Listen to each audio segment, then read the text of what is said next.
Ayan, dito tayo guys sa may Litong Avenue sa One Try. Yan, madali lang itong puntahan. No, One Try exit D. Ito na kagad yung makikita niyo paglabas.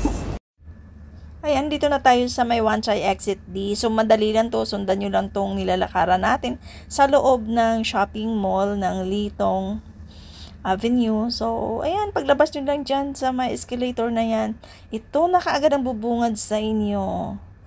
So, ayan, medyo maliit lang itong parang eskinita lang siya, no? Pero napakaganda. Sa lahat na napuntahan ko, guys, ito yung napakaganda. No? Tingnan nyo lang naman yan. Para siyang magical. Ayan. Diba? Siguro nakatulong dito yung bright colors. Tapos yung mga isda na nakasabit dyan. Tsaka yung mga punong kahoy. Then, yung lights galing sa mga building. Napakaganda talaga. Para sa akin, ayaw ko lang sa inyo kung hindi kayo nakagandahan. Basta, para sa akin, sa lahat na napuntahan ko, ito yung pinakamalapit, pinakamabilis puntahan, at pinakamaganda. Ay, sino namang hindi magagandahan dyan, aber?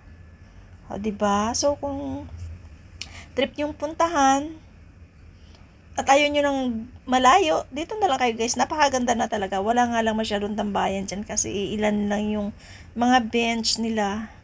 But at least nakakita kayo ng maganda. Pero alam nyo, ang pinakamaganda dito, kung may time kayo sa gabi, kasi may ilaw na siya, napakaganda na tingnan. Enjoy!